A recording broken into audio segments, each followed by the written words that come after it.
say where the road goes, where the day flows, only time. And who can say if your love grows as your heart shows, only time. Quebrou preconceitos. Uma ótima tarde para você. Começa agora o programa Verdade e Luz, diretamente da cidade de Votorantim, no interior de São Paulo. Muito obrigado pela sua audiência, pela sua participação. Nós estamos ao vivo, agora são exatamente 3 horas e quase 40 minutos, pelo menos pelo meu relógio, né? E você pode interagir com a gente pelo telefone DDD 15 3247 1010. O programa Verdade e Luz, ele é um programa para o debate de ideias relacionadas à doutrina espírita, doutrina dos espíritos. E, independente se você concorda, se você discorda, se você acredita que as coisas que nós comentamos aqui são meros absurdos, que a gente é um bando de lunático, não tem problema. Você pode ligar para a gente, participar, manda aí a sua sugestão, a sua crítica. Ou então as suas dúvidas, as suas perguntas, caso o assunto que nós estejamos tratando aqui no Verdade e Luz seja do seu agrado, do seu interesse. Que Deus o abençoe e o encha de paz. Hoje o assunto será a respeito do Evangelho no lar, a prática do Evangelho no lar. E para que nós possamos conversar e compreender o que é o Evangelho no lar, como fazer, por que fazer, quais são os benefícios, nós chamamos aqui duas queridas amigas de longas datas. Elas que desenvolvem um excelente trabalho aí no movimento espírita desde há muito tempo. Eu conheço elas desde pequenininho, sempre aí interagindo e compartilhando no movimento espírita. Estou falando da minha querida amiga Anilza Miquelin e da minha querida amiga Amara Guimarães. E é para elas que eu passo a câmera e o microfone. Nilza, Mara, muito obrigado pela sua presença aqui no Verdade e Luz. Nós aqui agradecemos profundamente por essa oportunidade para podermos trazer este assunto que é de importância extraordinária no meio espírita. Nós sabemos que desde a vinda de Jesus ao planeta, ele, em companhia dos seus discípulos, fez o primeiro evangelho no lar em casa de Simão Pedro. Depois nós fomos acompanhando a história em alguns livros da literatura espírita, em que é narrado a importância desta prática para o equilíbrio de cada um, mas muito especialmente da paz no lar, que é o foco do espírita, em especial aquela pessoa que é comprometida com Jesus, que quer, onde estiver, contribuir para a paz, para a harmonia, para a alegria, para a serenidade, mas é fundamental que seja no nosso lar. É lá onde estão os nossos credores, né, Mara? As pessoas com quem, os espíritos com quem, naturalmente, contraímos algumas dívidas lá no passado, e a misericórdia divina nos colocou juntos outra vez, debaixo do mesmo teto, para que nós possamos nos reajustar junto às leis divinas. E o Evangelho no lar é um facilitador desse reencontro de almas e é também um amortecedor, porque fortalece nos espíritos que somos para a continuidade, para a jornada que nós nos comprometemos lá no mundo espiritual, quando fizemos um planejamento reencarnatório e então voltamos com esses queridos do coração para a convivência e para serenarmos as nossas emoções. A Nilza, ela já esteve aqui com a gente no ano passado, né, Nilza? Foi. Falando a respeito das aflições, das causas das aflições. E para você que assistiu, tenho certeza que você apreciou, que você gostou muito. Inclusive na internet bombou, viu, Nilza? Todo mundo adorou o programa. Mas a Mara é a primeira vez, né, Mara? É a primeira vez. Faz aí a sua apresentação, fale um pouquinho sobre você. Bem, boa tarde a todos vocês que nos ouvem, que nos veem. Já espírita há muitos anos, vimos batalhando neste ideal que é nos aproximarmos daquele ser melhor. Quando falamos em Evangelho no lar, nós observamos que há um movimento da doutrina espírita, das casas espíritas, em estimular este processo que nós chamamos o culto do Evangelho no lar, sem que possamos cair naquela parte mística, porque a doutrina espírita, além de tudo, ela tem 3 preceitos: filosófico, científico e moral. Então, a história do espiritismo, ela perde-se, ela confunde-se também com o culto do Evangelho no lar, porque nós sabemos que os primeiros núcleos espiritistas aconteceram justamente no núcleo familiar. Então, meus amigos, é na intimidade do seu lar, junto aos seus familiares, que você vai cultivar este hábito tão saudável, que traz, como a Nilza falou, um suporte, um amortecedor diante do seu dia a dia, das dificuldades, até das alegrias, que não deixa de ser um momento de agradecimento a Deus, e nos coloca frente a frente com a realidade que nós estamos vivendo no momento. Se não tivermos este suporte religioso, nós sucumbimos diante das adversidades. Então, meus amigos, façamos o Evangelho no lar. Cultivemos este hábito saudável. Ele entrosa a família. Você chega mais perto dos seus filhos. Você vai a fundo dos problemas relativos à época em que vivemos. Então, continue conosco para que possamos dialogar mais sobre este assunto que é deveras interessante. Muito bem, lembrando que nós estamos ao vivo e você pode interagir com a gente pelo telefone DDD 15 3247 1010. Estamos hoje falando a respeito da prática do Evangelho no lar à luz do Espiritismo. Mesmo com essas introduções que ajudou a gente a compreender a importância do Evangelho no lar, como que nós podemos esmiuçar para os companheiros que estão nos acompanhando? Porque tem muita gente que não é espírita, né? Porque a nossa linguagem, nós que somos espíritas, a gente se entende. Mas o que é o Evangelho no lar? Como explicar o que é o Evangelho no lar, tanto para espíritas como para não espíritas? Muito bem, meus amigos, nós entendemos assim. É um momento em que a família fica reunida para, eu vou mostrar para vocês, estudar este livro, o Evangelho segundo o Espiritismo. O que faz esta obra?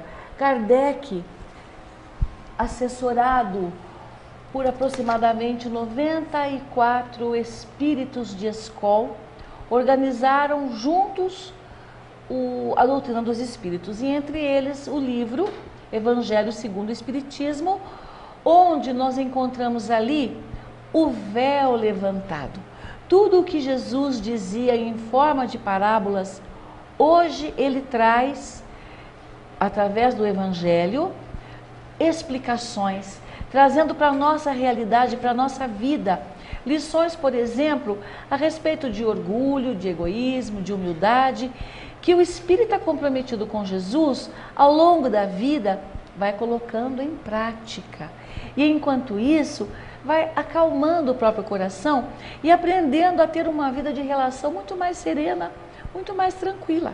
No caso, Nilza, para a pessoa fazer o Evangelho, ela precisa ser espírita? Não, absolutamente. Porque se ela não for espírita, ela não vai ter o Evangelho segundo o Espiritismo, ela vai ter a Bíblia, por exemplo. Sabe, conversando outro dia com uma senhora que é evangélica, ela perguntava sobre o Evangelho no lar, porque tinha ouvido falar e ficou muito empolgada. Mas ela disse para mim assim: Nilza, eu não posso ter o Evangelho segundo o Espiritismo na minha casa, porque eu vou criar muito embaraço. Então eu disse a ela: faça o seguinte, você tem a Bíblia, porque é evangélica, então faça estudo do Novo Testamento, porque ali está a história de Jesus. E busque compreender cada trechinho, cada lição que está. Aí sim nós vamos compreender a história de Jesus, a passagem do Cristo aqui na Terra, naturalmente, sem toda a clareza que traz o Evangelho segundo o Espiritismo, porque ele é muito mais profundo, ele esclarece, os Espíritos esclarecem pelas mãos de Allan Kardec e por essa extrema inteligência no estudo que ele fez, toda a pesquisa que ele fez, trazendo para nós qual é o fundamento da lição de Jesus. E então a família reunida estuda juntos um pequeno trecho do Evangelho e então eles podem discutir, conversar. E nós sempre recomendamos para não fugir do assunto, não é? Por exemplo, outro dia diziam assim, falávamos sobre o egoísmo e um apontava o outro. Tá vendo? Essa lição é para você. Absolutamente, ela é para todos nós. Mas não poderia ser usado, por exemplo, digamos que as pessoas, porque geralmente dentro de casa é onde tem os conflitos, os atritos, é irmão virado para irmão, né? Às vezes pai brigando com filho. Casais, não poderia, casais, muitos casais, bem lembrado. Não poderia usar o Evangelho no lar, não para descascar o abacaxi, mas descascam, né? Mas aproveitar aquele assunto para de repente debater sobre esses conflitos na intenção de tentar resolvê-los. Não seria interessante por esse sentido? Joana Mas de Ângeles. é esse o objetivo do Evangelho no lar. A proposta é essa realmente. É porque a gente às vezes ouve as pessoas comentarem, não se deve falar de problemas, discutir conflitos. Mas eu não sei, eu acredito que, eu acho, né, porque é um achismo mesmo, eu acho que deveria aproveitar o Evangelho, não para um ficar apontando o outro, mas para discutir, às vezes, algumas relações, alguns conflitos, à luz do Evangelho e aproveitar o ensinamento que o Evangelho traz para tentar sanar essas intempéries que a gente tem. Sim, olhe, André, Joana de Ângeles tem um texto belíssimo a respeito do Evangelho no lar, e ela fala exatamente sobre isso. Veja que interessante. Quando possível, debate os problemas que te afligem à luz clara da mensagem da Boa Nova e examina as dificuldades que te perturbam ante a inspiração consoladora do Cristo. Então é mesmo o que você está sugerindo, e isso é natural, é necessário que seja. Há uma situação de conflito, um desafio naquela família, busca no Evangelho uma resposta, e naquele momento em que estão reunidos para o estudo do Evangelho, trazer aquela situação à tona. E é importante que seja neste momento, porque aqueles corações estão serenados, não é, Mara? Então a possibilidade de diálogo é muito maior, de diálogo, de entendimento.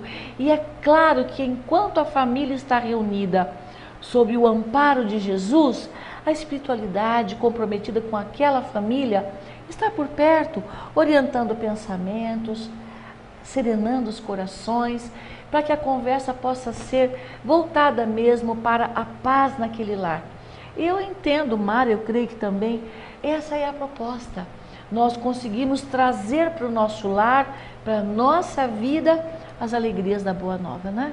Você percebe, André, que quando você se encontra num estado de conflito interior, onde você sente-se infeliz, você abre um texto do Evangelho assim à vontade, ao acaso.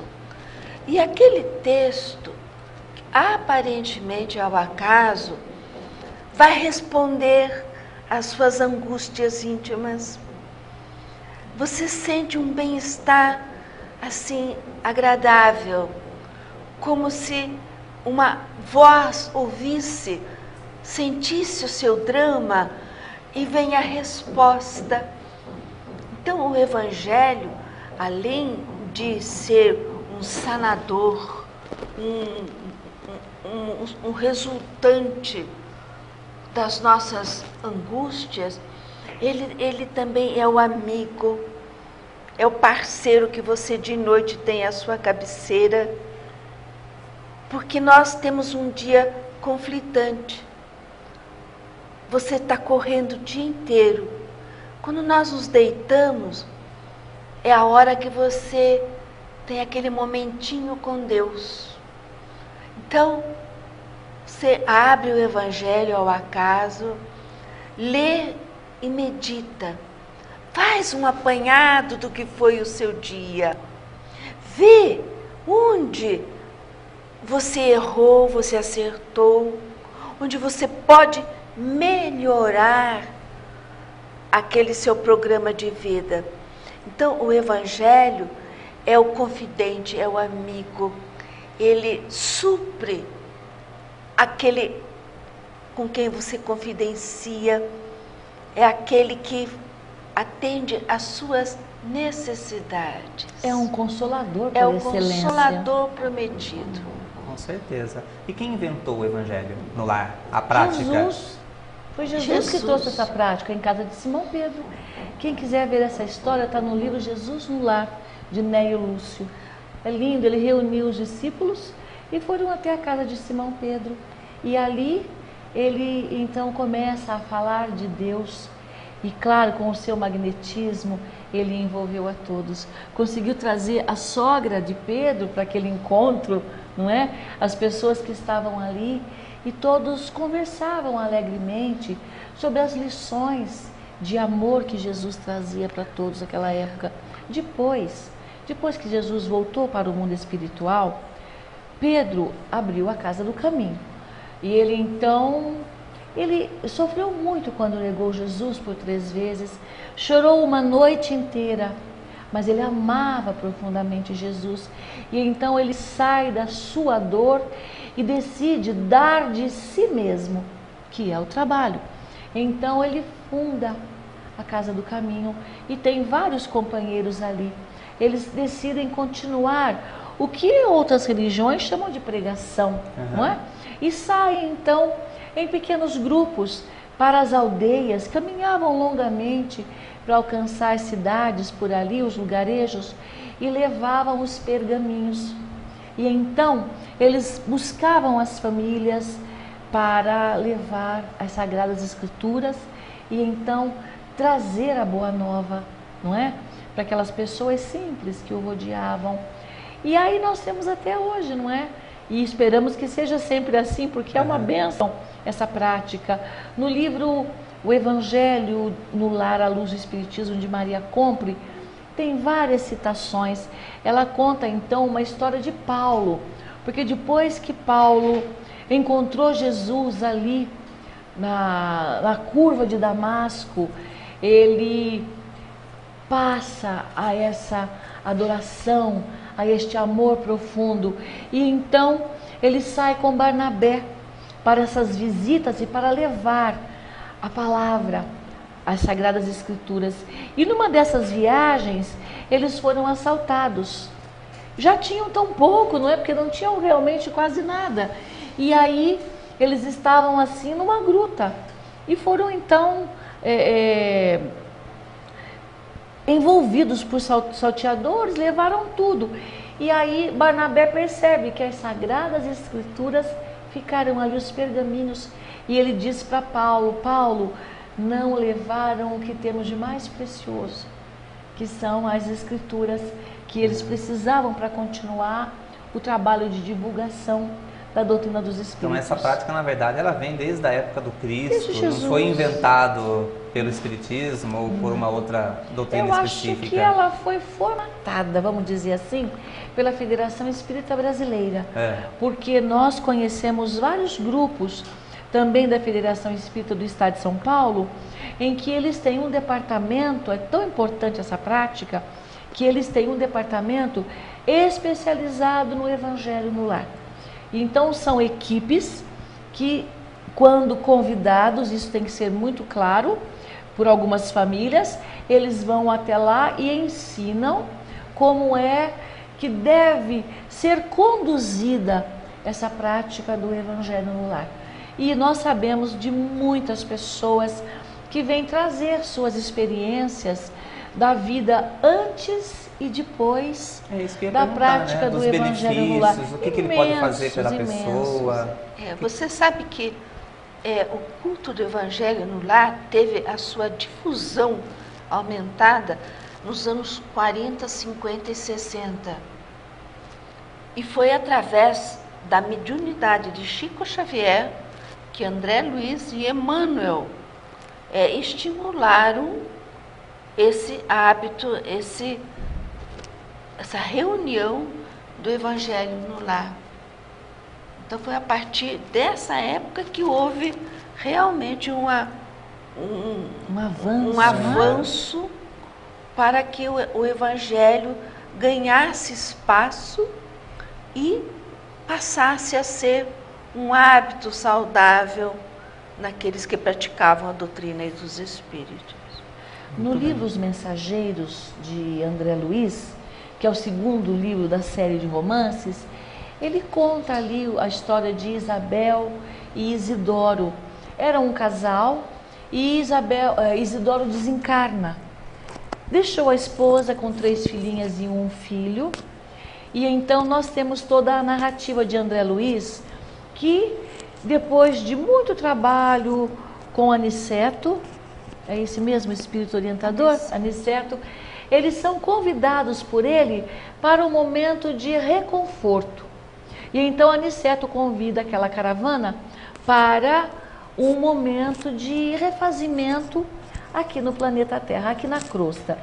E do momento em que houve o convite e a aproximação maior no planeta, André Luiz percebe e conta no livro Os Mensageiros que durante o trajeto até a casa em que eles iriam ficar, eles encontraram muitos espíritos que se arrastavam aqui na Terra, mas também perceberam encarnados que estavam espiritualmente nessa condição mesmo, de chumbados no planeta Terra, e que a atmosfera espiritual que eles encontraram naquele trajeto muito diferente do momento em que eles avistaram a casa de Isabel. Percebe André Luiz e narra lindamente que ele viu que daquela casa saíam clarões espirituais. E ele ficou muito inquieto, porque ele percebeu que na dimensão espiritual daquele lar, janelas se abriram e muitas pessoas, que na verdade eram espíritos, saíram para saudá-los, que estavam chegando depois de uma empreitada. Percebe André Luiz também que a porta foi aberta por Isidoro. E ele então reflete assim: quando ele visitava o lar que ele deixou aqui no planeta, ele entrava e saía à vontade, que não tinha sequer uma barreira. E naquele lar tão humilde de Isabel, ele percebeu que havia uma proteção, que essa claridade espiritual que ele viu ali, que ele chama de clarões espirituais, na verdade era resultado da prática do Evangelho no lar de Isabel e os filhinhos. Olha só que beleza. Porque eles cultuavam semanalmente o encontro com Jesus através do estudo, da leitura e da compreensão. Também ali há uma narrativa, porque segundo a literatura, um dos filhinhos de Isabel era um espírito rebelde, difícil, e ela precisava do equilíbrio dela e das filhinhas que ficaram para poder ajudar aquele menino. E ela, muito rígida, uma mãe muito amorosa e muito comprometida, exigia a presença de todos eles ali, inclusive deste filhinho mais rebelde, não é? Olha. E então fica André Luiz sabendo que aquele grupo, com exceção do filho, todos vieram do nosso lar em missão específica.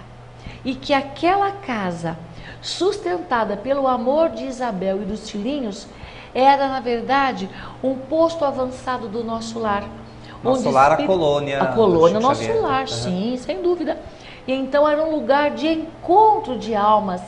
Narra também desta mesma obra que ali muitos encarnados, no momento do sono, se transportavam para lá, para os encontros amorosos, para o refazimento de energias, para aconselhamento e sempre. Olha, que Meus bacana. amigos, é um livro belíssimo e que nós recomendamos a leitura. O que é feito então a partir do Evangelho no Lar?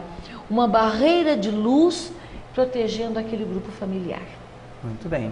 Nós vamos para um rápido intervalo. Enquanto isso, vai elaborando as suas perguntas, as suas dúvidas, que a gente volta já já. É de flash, ok?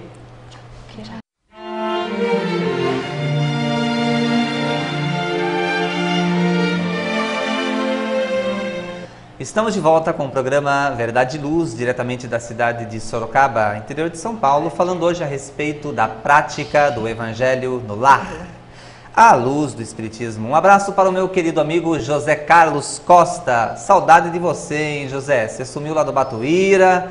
Olha lá, hein, meu amigo, quero te ver de novo. Na verdade, que fui eu que sumi, né, Zé? Porque faz tempo que eu não consigo acompanhar o Batuíra, porque a gente está com bastante palestras e tal, então tem viajado muito. Então, se sou eu ou se é você, independente, estou com saudade da sua amizade, do seu carinho. Muito obrigado pela sua participação.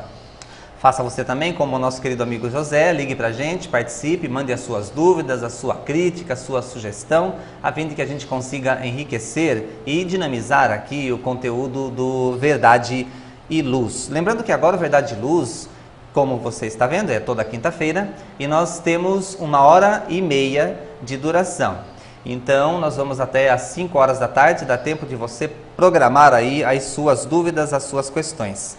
Na questão do Evangelho no Lar, nós estamos conversando hoje com as amigas Amara Guimarães e a nossa querida Nilza Miquelin. E nos debates que nós já tivemos aqui no primeiro bloco, a gente viu a importância do Evangelho no Lar, como a prática do Evangelho no Lar ela é saudável, ela une as famílias e tal. Agora, vamos para o que é mais importante, talvez, né? Como fazer o Evangelho no Lar. Mas antes, André, se você me permite, eu queria dizer para os amigos que estão conosco nesse momento, que se em casa ninguém quer ficar do teu lado na hora em que você deseja esse estudo, não tem importância, sabe? Fique tranquilo, fique tranquila, faça a leitura, como a gente vai conversar agora nessa recomendação, porque na verdade ninguém consegue fazer o Evangelho no Lar sozinho. Você pode não ter encarnado juntos, mas sozinho ninguém faz. Porque no momento em que você pensa, vou fazer um estudo do Evangelho, seu anjo da guarda já se aproxima. Mas Você nem a pessoa é um não pode ficar, espírito. digamos que a pessoa não seja espírita. A pessoa, ela não acredita e tem medo de espírito. Daí a gente fala, ó, você vai fazer a prática, os espíritos vão se aprovar, então não quero saber disso daí. Vai se apavorar. Não quero saber, tô Mas fora. André, mas com certeza ela não vai nos ouvir e vai fazer outras escolhas que a gente espera sejam sempre acertadas. Mas aqueles companheiros que simpatizam com a doutrina e que se interessam por essa prática no lar, se ninguém em casa quer ficar com você nesse momento, ou como acontece muitas vezes, que a família não aprova, não concorda. Eu conheço mesmo um número enorme de pessoas que vão ao centro espírita escondido da família. E a gente sabe que só o tempo e a transformação que vai naturalmente acontecer é que vai, vamos dizer assim, ganhar o respeito dos outros, que vem devagarinho com o tempo, mas não desista do Evangelho no Lar. E então, se você é simpatizante, vai sozinho à casa espírita, seja ela qual for, e está querendo este encontro com Jesus no lar, fique seguro, não está sozinho. Seu anjo da guarda chega bem pertinho para juntos a oração, juntos a vibração e o estudo também. E nós também aprendemos lá no livro Os Mensageiros que os espíritos superiores ficam orientando através da inspiração, da intuição, para a compreensão daquele texto, não é, Mara? Que é estudado, para que todos possam, a partir daquele momento, refletir melhor sobre a lição de Jesus, as mensagens da Boa Nova. Além do que, independente se a pessoa faz ou deixa de fazer o Evangelho no Lar, ela vai ter espírito do lado dela do mesmo jeito. Então, fazendo o Evangelho no Lar, pelo menos ela vai ter bons espíritos. Bons espíritos, Mas sabe, André, a Nilza falou sobre se você não é espírita, mas nós temos na religião católica o anjo de guarda.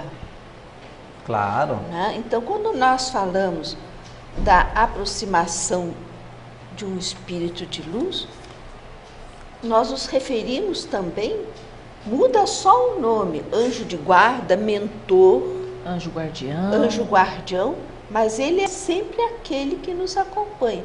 Então, independente do culto que você tenha, faça esse evangelho no lar. Torne um hábito em sua vida para que você possa se sentir melhor ao final do seu dia, da sua noite, e uma noite de repouso tranquilo. Com certeza. Um abraço para o meu querido amigo Ivan Edson, lá da cidade de Itaoca, no Vale do Ribeira. Um abraço, Ivan. Lembrando que no sábado nós estaremos aí em Apiaí para realizarmos o 4º Seminário Espírita da região. Estaremos eu, nossa queridíssima Paula Zampi e o querido amigo Alessandro, doutor Alessandro, que eu vou ter o prazer de conhecê-lo, porque ainda não o conheço. Então, 4º Seminário de Apiaí, lá na região de Itaoca, no Vale do Ribeira, eu, Paula Zampi, doutor Alessandro, com o tema Superando Limites. O povo aí de Apiaí que nos aguarde, que nós estaremos chegando aí. Beleza. Amanhã não, depois de amanhã, no sábado, ok? Um abraço, Ivan, muito obrigado pela sua participação. A questão de como fazer. Boa pergunta. Tem um procedimento? Tem Qual uma é? rotina. Qual é a rotina? Mara, fique à vontade. Vamos dizer assim, escolha um dia da semana, um dia que você possa ter lá meia hora do seu tempo, Pode ser qualquer dia. qualquer dia. Só que, se possível, faça com que todos os dias da semana você tenha aquele horário certo, desliga a televisão, desligue-se das coisas da matéria, Desligue o celular. desliga o celular, verdade. Tranque o portão, Tranque. não atende visita. Isso. Não, contesto. Contesto. Prenda o cachorro. Prenda o cachorro. Para que você possa desfrutar daquela meia horinha dessa tranquilidade. Então, Aham. é importante que você faça daquilo um hábito. Mas tem um dia que seja melhor do que o outro? Não existe. É o dia um e horário melhor para a pessoa. Pra pessoa. O dia ideal é aquele em que você pode reunir a família toda. Exato. Em que não tem filho na faculdade, marido trabalhando, em que todos podem ficar juntos. Porque é um momento tão especial, é o encontro com Jesus. E é extraordinário nós escolhermos um dia da semana para receber em nossa casa mensageiros do bem, aqueles amigos espirituais que lutam muito para que cada um de nós saia do lugar, não é? De vez em quando a gente dá umas empacadas boas, né, Mara? E aí eles ficam meio que empurrando. Vamos, gente, vamos. Tocando a vida para frente. O Evangelho é uma alavanca e tanto. Daí digamos que a pessoa escolha, por exemplo, sábado de manhã, sábado 9 horas da manhã, para ela, para a família, né, se ela tem mais pessoas ou se ela é sozinha, tanto faz, ela escolhe esse horário. Então daí todo sábado, Todo sábado, às 9 da manhã, é dia do é Evangelho. dia do Evangelho. Sagrado. Sagrado. Ah, É o encontro da família com Jesus. E então tem criança em casa? Por favor, coloque junto. Sabe? Muitos dizem assim que Chico Xavier, orientando uma mãezinha grávida, ela pergunta: quando é que eu posso começar o Evangelho no lar? A senhora está grávida de quanto tempo, né? 6 meses, está atrasada. Então, coloque as crianças junto. Mesmo que chore, que esperneie, que fique falando, não desista. Porque uma hora ela vai se acomodar e vai começar a ter interesse naquele momento. Porque ele não é mágico, mas é muito especial. nesse caso das crianças, foi excelente você falar disso, Nilza. Sim. Porque se nós usamos como referência um livro que é destinado a adultos, nós não vamos conseguir chamar a atenção das crianças. E Plano daí B. fica ruim de querer entuchar aquilo na criança. Sim, tá? perfeito. E Mas não dá olha, nem para solicitar da criança que preste atenção, porque ela não está entendendo nada. Para ela não é nem interessante. sabe, Né? a literatura espírita tem uma quantidade enorme de livros apropriados para o mundo infantil. E então, se o casal é cheio de boa vontade, Ele pode sim ter aquele momento com os filhinhos, usando a linguagem para os filhinhos, mas jamais saindo da realidade da vida. Qual é essa realidade? Somos espíritos em evolução, estamos juntos todos a caminho da luz. Nós acolhemos aqueles espíritos na condição de filhos, porque temos compromisso com eles. Isso precisa ser deixado bem claro, sabe? E trazer para os nossos filhinhos a realidade do mundo espiritual. Isso é possível fazer com a literatura infantil? Sabe, se o casal tem tempo, disponibilidade e amor o bastante para fazer, faça assim. Ou seja, não importa o livro, na verdade, que vai ser usado. Não. O que vai valer é a intenção, a sinceridade com que se faz, a conexão com Deus, através dessa prática. Esse encontro, né? Nós, na minha casa, nós somos de família espírita desde sempre. E meu filho, que hoje tem 31 anos de idade, ele foi desde pequenininho. Chorava, esperneava, mas eu não desistia, sabe? Colocava ali no meu colo e ficava fazendo a leitura que deve ser feita num tom de voz em que a gente ouça a própria voz. Isso é muito importante. E eu vou justificar por quê. Enquanto nós vamos fazendo essa reunião de estudo do Evangelho, a espiritualidade pode trazer espíritos sofridos que precisam daquela energia que está sendo produzida ali naquele encontro e no estudo que está sendo feito, porque eles sabem, anteveem tudo isso. Se você fica só pensando, eles não têm capacidade de ler o nosso pensamento, porque estão numa energia de dor. São espíritos que sofrem. E então a recomendação da Federação Espírita Brasileira é que seja feito num tom de voz em que você ouça a sua própria voz. Aí eles podem também ouvir a nossa voz e assim aprenderem. A leitura deve ser feita com clareza, a explicação, a compreensão também com muita simplicidade, para que todos possam compreender e muito mais do que isso, colocar em prática. Por isso a importância também de evitar julgamentos, né? Tratar as coisas com indiferença. Claro. Porque muitas vezes as pessoas fazem o evangelho no lar, mas usa o evangelho no lar não para si, mas para pregar moral para os outros, né? Então, quem somos nós? Exatamente. Além dos encarnados, no caso de desencarnados que vêm assistir o evangelho no lar para colher alguma instrução, podem também se sentir humilhados com isso daí. Sem dúvida. Né? Então a responsabilidade, ela é muito grande. Agora, um outro fator importante, André, é deixar bem claro para todos que o momento em que a família se reúne para este encontro com Jesus é para estudar o Evangelho. É aquele conhecimento que liberta. E nós precisamos lembrar os amigos que não é reunião mediúnica. Portanto, não justifica a manifestação dos espíritos. O momento não é esse. Reunião mediúnica com doutrinação, com manifestação dos espíritos, deve ser feita na casa espírita.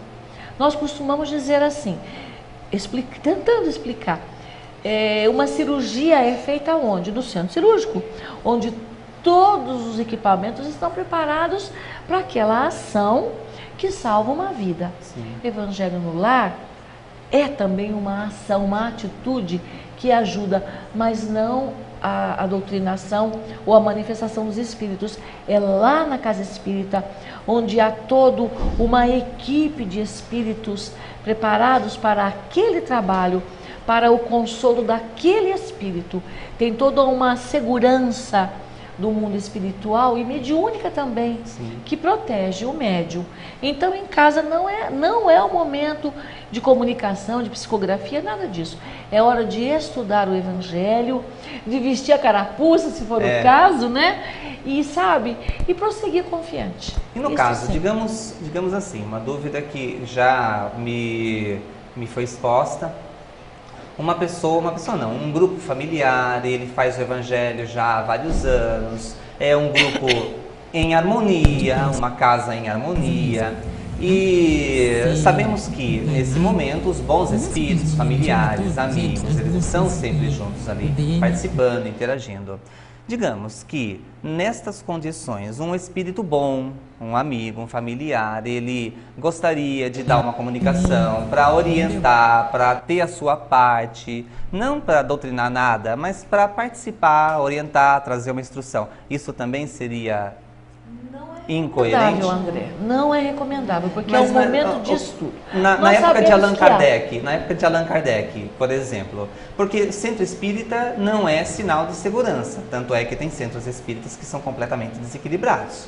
É porque né? não segue as diretrizes de Jesus. Exatamente. Se segue o equilíbrio e o controle é pleno. Eu comento assim, porque o que muitas vezes as pessoas confundem é a ideia de que basta estar dentro do centro espírita que está seguro. Não é. Claro que porque não. o centro espírita ele é feito de tijolo. Tá? Se a gente vender o centro espírita e a pessoa que comprar colocar uma boate lá, acabou o centro espírita. Mas aí então é o uma caráter das questão pessoas, né? Mas é uma questão de campo vibratório, André. Então, mas ou seja, o caráter das pessoas. Eu estou levantando essa lebre, mas porque é uma coisa que muitas vezes as pessoas comentam, discutem e tal. Porque o que manda é o caráter das pessoas, a intenção, a seriedade. O esforço. Por que esta intenção, esta seriedade não pode existir dentro de casa? Pode existir, André, mas como eu estava dizendo para você, uma casa espírita que segue as diretrizes Não para de desobsessão. Jesus, não. A casa espírita, ela é amparada por espíritos de luz, porque tem uma proposta evangelizadora. Essa é uma casa com segurança. Os trabalhadores dessa casa habitualmente praticam o estudo do Evangelho no lar como estudo. Manifestação dos espíritos é lá na casa espírita, onde a segurança vibratória ela é muito maior. Isso está bem claro nas literaturas, no livro dos médiuns, Sim. não é? É diferente. É claro que nós sabemos que há algumas famílias que fazem esse encontro com Jesus em casa já de coisa de 20, 30 anos e fazem psicografia. E realmente eles trazem aquele espírito amigo familiar que quer se manifestar. Veja bem, a doutrina, André, não proíbe nada, ela apenas não recomenda. É diferente, certo? Na minha casa, por exemplo, nós não abrimos brecha para que isso aconteça, porque é da nossa compreensão que é o momento em que nós estamos juntos estudando. Que é um momento de Entendendo a reflexão mensagem. e não de prática mediúnica. Sabe? E de vibração. Vibração de muito amor por aqueles todos que nós amamos, muitos que nós não conhecemos ainda, enfim. Toda uma rotina que há e que é orientada para nós pela espiritualidade superior. Sabe, André, você observa hoje, andando pela cidade, casas com muros altos, cerca elétrica, câmaras de alarme, de televisão, segurança. E as pessoas às vezes esquecem-se de que a maior segurança para um lar é o culto do Evangelho no lar. Sim. Porque quando nós fazemos o Evangelho no lar, meus amigos, nós nos cercamos de espíritos de luz. E estes espíritos de luz envolvem o seu lar, aquele lar que antes era casa, que se transformou num lar. Então, estes fluidos protegem o seu lar de tal forma que evita o assédio de espíritos inferiores. Eu fiz todos esses comentários porque... Você foi, sabe, o advogado do diabo agora. Na verdade, é mais ou menos essa a função da gente aqui, né? Porque Provocador, viu? Porque veja só, muitas pessoas comentam a respeito de que não pode ter comunicação. O que eu acredito que até é a proposta da própria doutrina, segundo Allan Kardec. Allan Kardec, na época dele, as reuniões eram todas em casa. Faziam até evocações. Evocações algo dentro que de hoje casa. não se pratica mais. Mas Então, era outra realidade, André. Então, mas Eu acho ainda... que houve um grande avanço, né? Sim, pode até ser. No caso das evocações, embora seja um outro assunto, é uma prática que nós desenvolvemos já há mais de 2 anos no Batuíra com extraordinários resultados, aliados ao atendimento fraterno. Ah, sim, mas aí é terapêutico. Entendeu? Então, às vezes, as pessoas elas levantam questões de que não se deve isso, não se deve aquilo. O que acredito que na casa não deve acontecer a comunicação é porque o momento do Evangelho é um momento de reflexão. É para a gente entrar em reflexão, para a gente discutir outras coisas e não mediunidade. Não que o fato de uma boa família, bem estruturada, não possa ter comunicações dentro de casa. Acho que uma coisa é uma coisa, outra coisa é outra coisa. É o que a eu gente disse, não deveria não há misturar. proibição, apenas não se recomenda. Exatamente, né? Então, a questão de não fazer a prática da mediunidade no Evangelho no lar é para não misturar as coisas, tá? E usar o Evangelho no lar como momento de reflexão, de aprendizado, de aprimoramento, de oração, união, né? Para que haja uma separação das coisas. No caso, para fazer o Evangelho, então a pessoa ela marcou um horário, tá? Então todo sábado 9 horas da noite, da manhã, né? Ela marcou para fazer o Evangelho. Qual é o próximo passo daí? O que ela tem que fazer? Como que ela começa? Bom, habitualmente tem alguém que vai organizar tudo, né? Então você sempre distribui... sempre tem um que se sobressai no conjunto. Mas daí tem que colocar uma toalha branca. Não, fique à vontade. Vermelha, marrom, preta, a seu gosto, não se preocupe. Roupa branca Também não Não precisa, não. Fique à Acender uma vontade. vela. Não, Também não. também não. Colocar o Buda, o santo. Nem Não, pirâmide, também não. Nada. Mas se quiser colocar um vasinho de flor, fica delicado. Aham, Né? Aí, perfeito, mas é uma maravilha. questão mesmo de gosto, não é, Mária? Sabe, um vasinho de flor singelo, copos com água, individuais para cada um. Algumas casas colocam uma jarra, também não tem problema nenhum. Aí eu conto lá de casa, cada um tem seu copinho de água, por conta da nossa certeza de que o que eu preciso, eles não precisam. A necessidade deles também é diferente da minha. Sim. Nós temos tanta certeza disso, André, que cada um tem o seu copinho ali, né? Diante de nós, de cada um de nós, com a certeza absoluta, uma fé extraordinária de que a espiritualidade está junto. São mais de 25 anos a prática do Evangelho, né? E que estão nos assessorando. Como eu pude perceber um dia, o Espírito dizia assim para um outro: nós vamos encontrar recursos para suavizar as experiências deles. E é maravilhoso. Não vão tirar de nós o valor da experiência e da dor, mas amortecer um pouquinho, né, Mara? Para que a gente possa continuar na caminhada a que nos propomos. Então, a toalha, fique à vontade. É a gosto de cada um, não precisa de nenhum aparato. Você falou Buda, né? Buda, pirâmide, cristais, nada disso. Também não precisa de incenso, que eu particularmente acho muito fedido. Não gosto muito. Não precisa nada disso, porque a força que movimenta esse encontro é o pensamento e o amor, não é? Daí a pessoa se reúne nas 9 horas e como Por que inicia? exemplo, diga lá. Por exemplo, Passamos né? uma prece, né, André? É. Todo o nosso conjunto espírita, nós nos reunimos e sempre fazemos uma oração. Essa oração tem que ser algo específico? Ave Maria, Pai Nosso? À É vontade. deixar falar o seu coração. Se a pessoa quer fazer Pai Nosso, Ave Maria, é aquilo que no momento inspira-lhe o sentimento de fraternidade. Faz uma prece. Há pessoas que lê o Evangelho em ordem de crescente, de numeração. Outros abrem ao acaso. Vai também ao gosto De do cada um. indivíduo. Eu queria abrir um parêntese nessa questão. Nós entendemos que deve ser, sim, sequencial, né? Porque é um momento de estudo. Mas em alguns instantes da vida, quando a dor bate mais forte, e aí nós buscamos muito mais vezes o estudo do Evangelho, para acalmar as dores, para fortalecer a luta, aí a gente pode abrir sim ao acaso segundo o nosso ponto de vista, porque eles sabem o que nós precisamos estudar, o que nós precisamos compreender. Recomendamos também que não seja uma leitura muito grande, porque pode cansar, não é?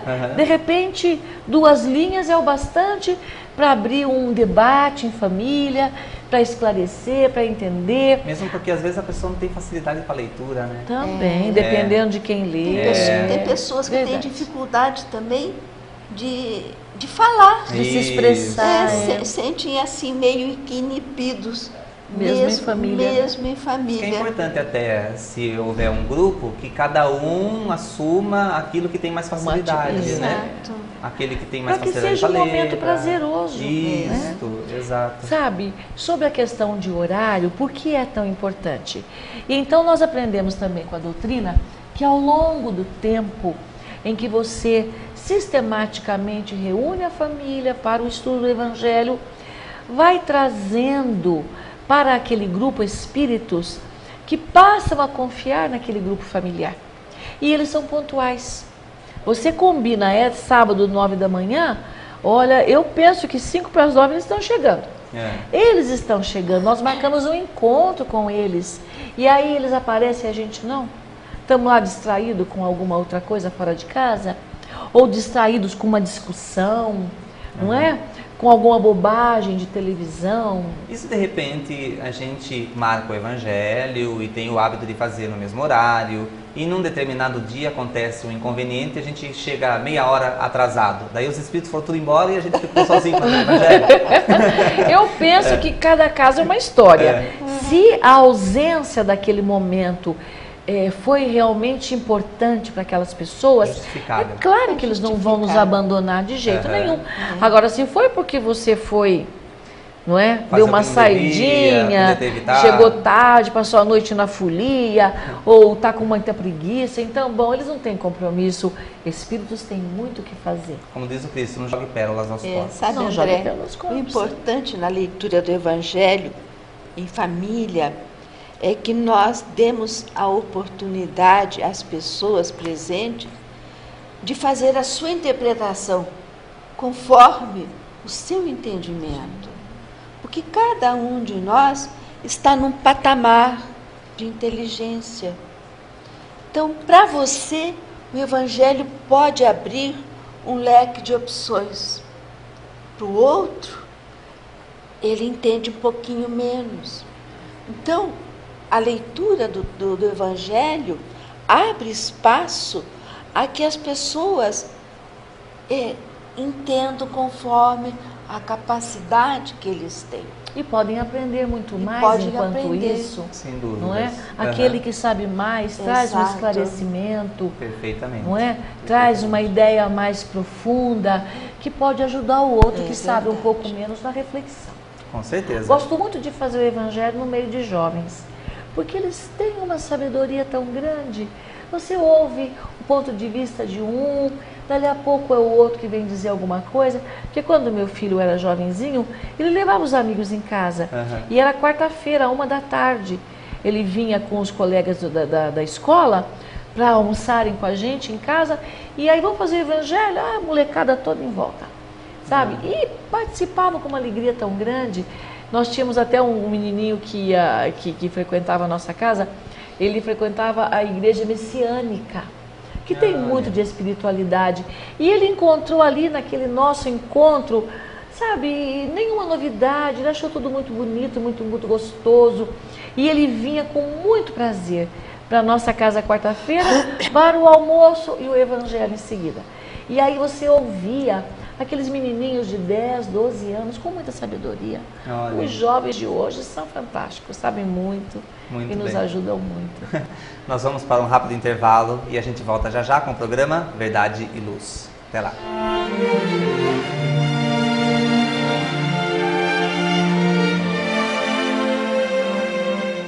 Estamos de volta com o programa Verdade e Luz, diretamente da cidade de Votorantim, interior de São Paulo.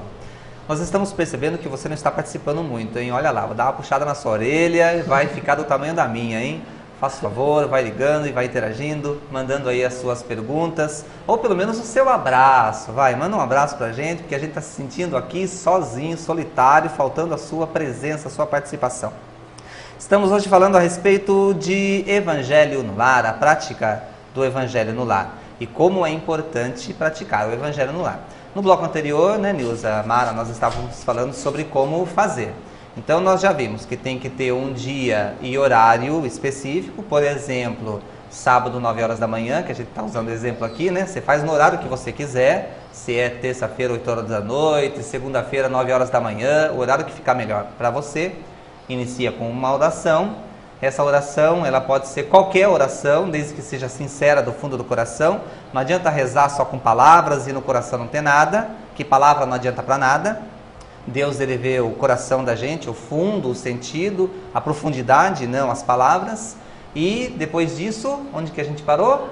Na leitura do Evangelho. Na leitura do Evangelho. Essa leitura, de preferência, que seja sequencial. Sequencial. Já que é um estudo, não é que ela seja sequencial. Não é? Mas pode se abrir aleatoriamente. Pode. E independente de livro, pode-se usar o Evangelho, pode-se usar um livro infantil, caso seja com a participação de crianças, né?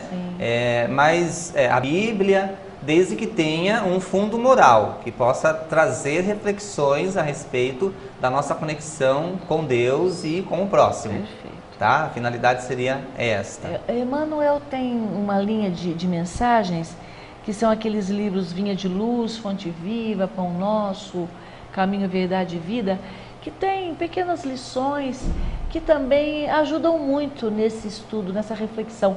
Mas o ideal mesmo é que seja feito o estudo do Evangelho segundo o Espiritismo, porque ele é completo, né? Qualquer outra obra que venha é para complementar, para acrescer mais um pouquinho, mas o importante é que seja o Evangelho. Lá em casa nós estamos, eu acho que na 4ª volta do Evangelho, de tanto tempo que faz. Olha aí, que vai e bacana. volta. Eu tenho um Evangelho lá de 1998, tá tão amarelinho, já tem folha caída, mas é o preferido do marido. É com ele que ele gosta, todo rabiscado, cheio de anotações, por causa dos estudos que a gente faz, mas é o livro que ele gosta. Olha sabe? aí. Eu já pensei em trocar, dar um novo, mas não, ele quer aquele. Aquele velho. Depois então da leitura, a conversa, como disse a Mara agorinha, né, no bloco anterior, aqueles que sabem mais, outros menos, vão trocando as suas impressões e tudo isso vai enriquecer muito aquele encontro. No caso do horário, nós já vimos que se a pessoa ela se atrasa por um motivo justo, lógico que os bons espíritos não serão tão endurecidos assim que não vão apoiar, vão Até entender. porque se o motivo é justo, Lógico. não vai ser por uma brincadeira. Eles estarão por perto, acompanhando o desenvolvimento daquela situação e ajudando se possível. Agora, se faltar à toa, daí aí não tem por que ficar. Eles têm Aham. muito trabalho e não vão perder tempo com quem não quer realmente esse carinho de Jesus. E no caso, digamos que nós estejamos fazendo lá o Evangelho todo sábado, 9 horas da manhã. Daí, por um acaso, muda o horário do trabalho, o turno, né? E precisa mudar. Não vou mais conseguir fazer no sábado, preciso fazer no domingo. Não tem problema. Não tem problema de mudar. Não. Quantas vezes forem necessárias, Quantas desde que vezes? exista uma justificativa. Eu já corri todos os dias da semana. Nesses 30 anos de Evangelho no Lar, já foi segunda de tarde, terça de noite, quarta de tarde, sabe? Por conta de situações que estão fora da nossa capacidade de resolver, mantendo o horário anterior. E já sabendo previamente, eles sabem também, não é? No momento do Evangelho. E então, nós entendemos que eles estão ali sim, bem pertinho de nós. Aí nós dissemos, vamos ter que trocar horário, não é? Nosso encontro agora precisa ser tal dia, tal hora, não é? Porque é um ajuste de família e é um encontro que nós marcamos com os mensageiros do bem. Eles vão, não é? Então, eu não posso marcar o encontro e não ir. Não fica bem, não é ético e nem estético. Com certeza. Eu li uma vez, foi na Revista Espírita, foi Revista Espírita, não me lembro qual foi o ano, porque eu sou leitor da revista, então ali a gente vê muitas coisas de Allan Kardec que a gente não vê nas obras, né? Detalhes a mais. E ele cita que a rigidez de horário britânico, por exemplo, ela é uma coisa que se liga mais a espíritos de classes inferiores do que a de classes superiores, porque os espíritos superiores, eles sabem ser maleáveis nesse sentido. Como compreender esta instrução de Allan Kardec com a rigidez de horário que nós verificamos às vezes na questão do Evangelho? Tem que ser naquele horário, você não pode falhar naquele horário e tal. Então tá, aí nós vimos uma ocasião que no plano espiritual existem caravanas de espíritos encarregados de assessorar as famílias no momento do Evangelho no lar. Como já dissemos anteriormente, eles têm muita tarefa. Não vão ficar à nossa disposição, não é? Uhum. Quem somos nós para ter espíritos à nossa disposição? Claro. Então, uma vez feito um acordo, por que não cumprir? Independente da rigidez, é respeito pelo plano espiritual, que a gente não pode deixar de ter, não é, André? Uhum. Então eu combinei com eles que domingo às 6 da tarde nós vamos ficar juntos para estudar. Sabe, foi um combinado. Uhum. Se eu atraso 5, 10 minutos, ou se eu tenho que ajustar para o bem de família, é claro que eles estão vendo que a nossa intenção é a melhor.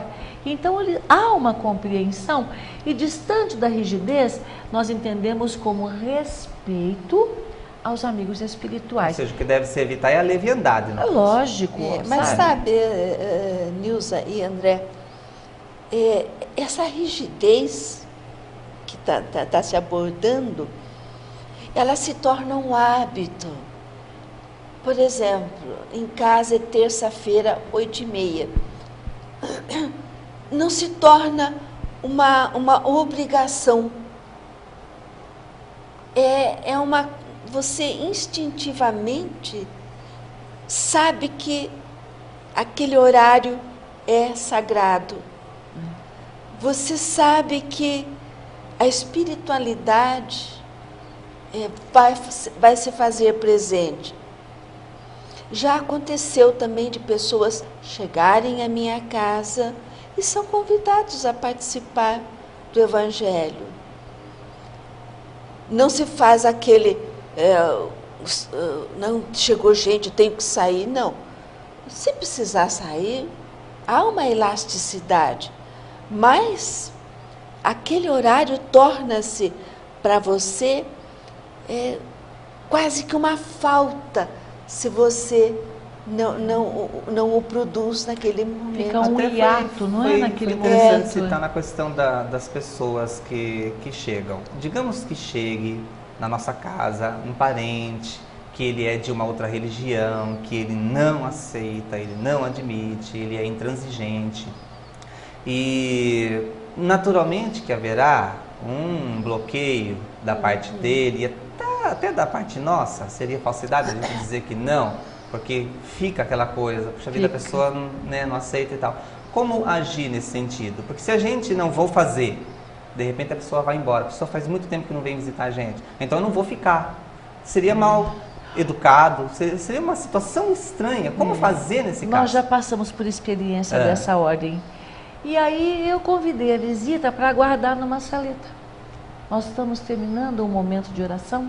Por favor, levei amorosamente até a saleta.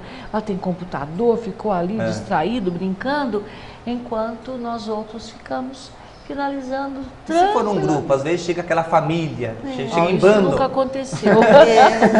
Bom, eu como sou muito cara de pau, já convido para ficar junto, sabe? Viu? Vamos fazer aqui, terminar nossa reunião. O que nós estamos fazendo é buscando a companhia de Jesus. A menos que seja um ortodoxo, um judeu, um muçulmano, não é? Coisa que por enquanto não vai acontecer. Mas eu acho que qualquer pessoa de bom senso entende que a família está em oração e deve ser respeitada. Agora, habitualmente, quando nós vamos visitar, telefonamos antes, né, Mara? Para avisar, olha, eu vou na sua casa e tal. Para evitar embaraços, não é? Mas digamos que o embaraço ele exista e seja de um embaraço que possa causar um constrangimento maior. Haveria mal em cancelar o Evangelho para não afetar o relacionamento que a gente está tendo com as pessoas? Olha, se for a sogra, então é melhor parar tudo. Eu acho que sim, dependendo da situação, não é, Mara? A gente pede para a espiritualidade a compreensão, eles sabem muito mais do que nós. Mas sabe, Nilza, o Evangelho, ele é tão perfeito, do ponto de vista espírita, que quando você chega alguém que não tem mesma fé que você tem, você pode muito bem explanar sobre o Evangelho sem tocar em determinadas partes sobre reencarnação. Ou seja, você molda, ajusta aquele momento de tal forma que a pessoa não se sinta ofendida. Então, deixa eu contar que um amiguinho do meu filho ia lá em casa na hora do Evangelho. Católico. Assim, quer ficar com a gente? Ah, não quero. Sentava no sofá, ele já sabia, e ficava ali de braços cruzados esperando. Aí um dia ele disse, Nilza, na sua casa tem arma? Eu, não, de jeito nenhum. Mas você falou que tem. Falei, na minha casa absolutamente não tem. Mas é arma do outro mundo, o que que é? Arma do outro mundo. Foi muito engraçadinho, sabe? Porque é o jeito, né? Sim. Do caipira falar. Mas até eu entender que era isso. Porque para ele, espírito era arma do outro mundo. Olha só. Mas você sabe, se você me permite relatar uma experiência que nós tivemos, fazíamos a reunião em casa de uma companheira nossa. E a tia dessa senhora estava lá para fazer um tratamento. E ela falou para a tia, olha tia, agora nós vamos fazer o Evangelho no lar e você fique quietinha no seu quarto. E a tia já era uma senhora de idade, cabelos brancos já assim, e ela para dormir soltou os cabelos.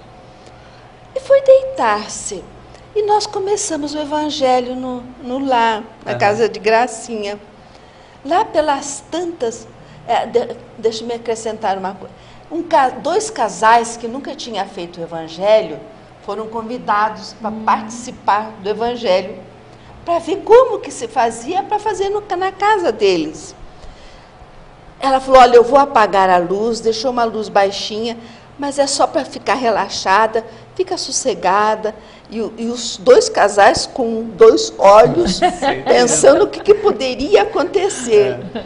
Lá pela metade do Evangelho, a tia que estava no quarto do lado, levanta-se e aparece na sala. Camisolão branco. De camisolão branco, cabelo comprido. E ela era espanhola, falou, buenas noches, puedo passar, ou seja, boa noite, posso passar. André, não teve como ir o Evangelho adiante, tivemos que acender as luzes, porque acabou em risada, né? Porque senão eles iam pensar que era um espírito que naquela hora estava passando por ali. Foi muito engraçado, viu? Você até me fez lembrar que não é em relação ao Evangelho, mas uma pessoa, ela foi numa casa espírita e ela nunca tinha ido. E daí ela chegou na casa espírita e como a casa era um tanto grande, tinha muita gente, ela acabou não sendo recepcionada. Então ela ficou meio perdida. Ela foi e sentou e esperou. E nesta casa, infelizmente, as atividades mediúnicas, elas eram, e acho que até ainda são, abertas ao público. E daí o que aconteceu? Na hora que a palestra acabou, ela falou, e agora, para onde que eu vou? Só que ela já não podia mais ir embora porque fecharam a porta do centro. E ela se sentiu presa. E daí ela falou, bom, vou seguir o público, onde for mais gente eu vou. Onde é mais gente, trabalho mediúnico. Todo mundo subiu, porque fenômenos você já viu, né? Todo mundo adora ver fenômeno. Todo mundo subiu para o trabalho mediúnico. Quando subiu no trabalho mediúnico, colocaram ela para sentar ao redor da mesa, do lado de um médium. E ela já estava desesperada, porque ela não sabia o que era espiritismo, nunca tinha entrado no centro espírita, ela não fazia ideia, já fecharam a porta, ela já estava com receio. Luz apagada. Apagaram a luz. Daí, na hora que apagaram a luz, a pessoa que dirigia falou assim, agora vamos todos fechar os olhos. Ela fechar o olho, que nada, estou aqui, ó, de olhos bem abertos. Então, é exatamente isso. As pessoas que temem, né, o espiritismo, achando que o espiritismo mexe com aquelas coisas, né, um bode preto embaixo da mesa e por aí vai, cria uma ilusão. E por isso a importância de desmistificar muitas coisas. Por isso que aqui eu fico fazendo advogado do diabo. Eu não me faço como espírita. Aqui eu faço pergunta, eu sou espírita, mas aqui como entrevistador eu não sou espírita. Eu faço pergunta como se não fosse. Por isso que às vezes eu faço umas perguntas absurdas, né? Que as pessoas até se assustam. Mas o André está perguntando uma coisa tão óbvia. Não é, porque existem muitos companheiros nossos que nos assistem, que nos apreciam, que são evangélicos, católicos, e muitas vezes os assuntos, mesmo assuntos simples, até como é o Evangelho no Lar, tá? Que não é um assunto, por exemplo, científico do espiritismo, não está falando de algo, né? Mesmo assim, às vezes pode criar ideias diferentes. O que eu quero falar, daquilo que eu falo, daquilo que outro entende, são coisas completamente diferentes. Depende do momento de cada um, né? Entendeu? Então é exatamente isso, né? Esse receio. De repente ver a senhora lá toda descabelada, falar, agora, acabou. Agora né? que aparece o espírito. Agora acabou a graça.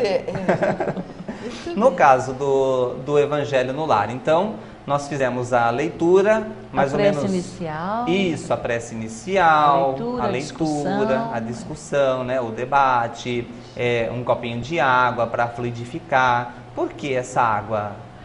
Porque a espiritualidade fica por perto, compreendem a nossa necessidade e aí eles magnetizam a alma, né? Existem vários estudos sobre isso, existe até um grupo de estudiosos que não concorda que seja usado o recurso da água como um lenitivo para as dores, mas também no livro Nosso Lar tem ali um relato interessantíssimo sobre o valor das águas. Na Gênese, Allan Kardec fala a respeito da fluidificação das águas, magnetização. Tem sérios estudos, que a água faz parte daquele departamento das águas divina, da direção divina, não me lembro o nome agora, mas o valor da água, não é? Nós mesmos, nossa Constituição, quanto de água não é? Com certeza. E então eu sei que há, sim, alguns estudiosos que contestam, que não têm o mesmo olhar sobre o valor da água. A água vai ficando ali enquanto o estudo, a oração, a conversa. E os espíritos magnetizam, põem um remedinho, entre aspas, nela. Entre aspas, fluidificam, isso. E essa água, você citou que você faz individualmente, cada um tem a sua. Mas pode-se usar uma jarra, por exemplo? Pode ou então pegar um copo e jogar no filtro? Olha, na verdade, não precisa nem abrir tampinha de filtro, nem sequer abrir tampinha de garrafa. Confia que a ação está ali. Se você quiser colocar um pires sobre o prato, fique à vontade. Não, eu digo assim, sobre o copo, fique à vontade. A gente fluidifica um copo de água. Depois jogar no isso, e depois daí vai tomando durante a semana. Pode, sem problema, pode. Cozinhar, fazer feijão.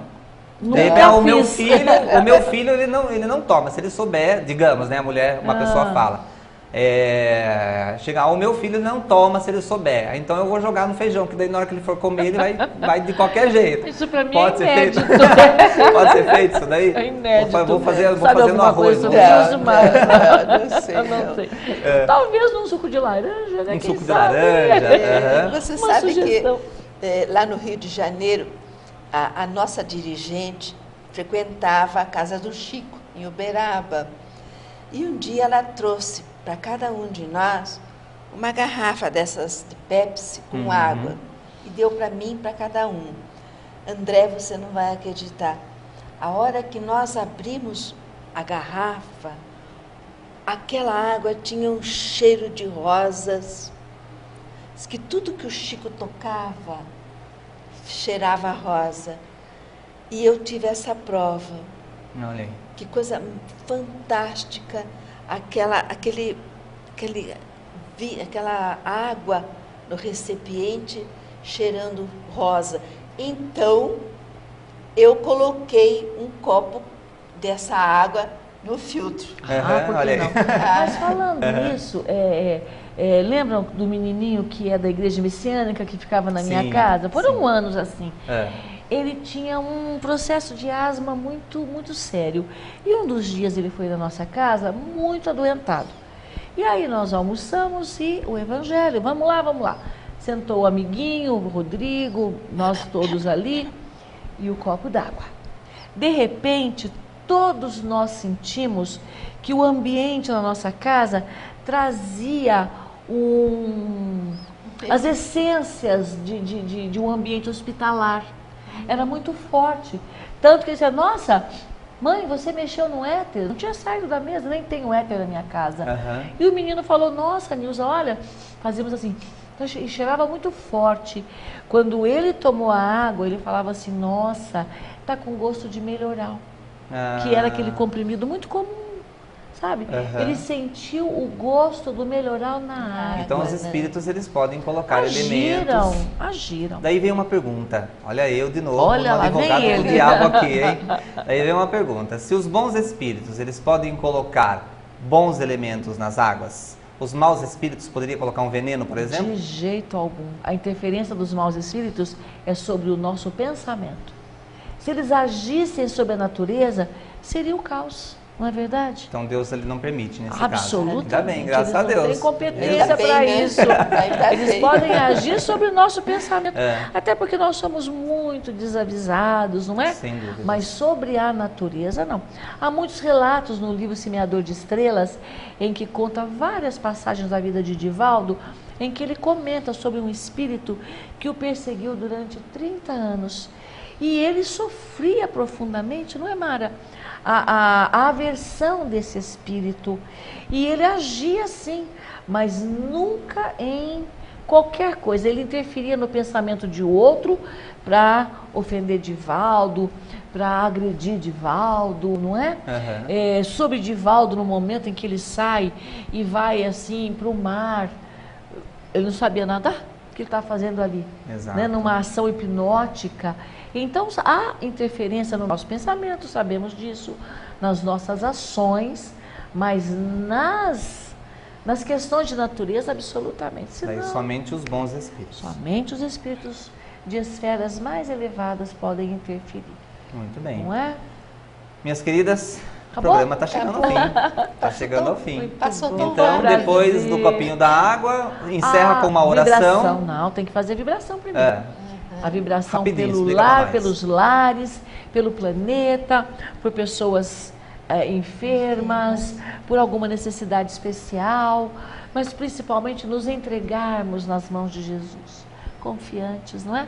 E aí a prece de encerramento, sempre em gratidão pela bênção da oportunidade da família junto a Jesus. E para você que tenha mais dúvidas a respeito de como fazer o Evangelho no Lar, basta você digitar na internet como fazer o Evangelho no Lar. Você vai encontrar um monte de links falando a respeito. Links espíritas e links não espíritas, que ensinam a respeito desta prática tão importante que une, que deixa a nossa vida e o nosso convívio familiar e social mais saudável.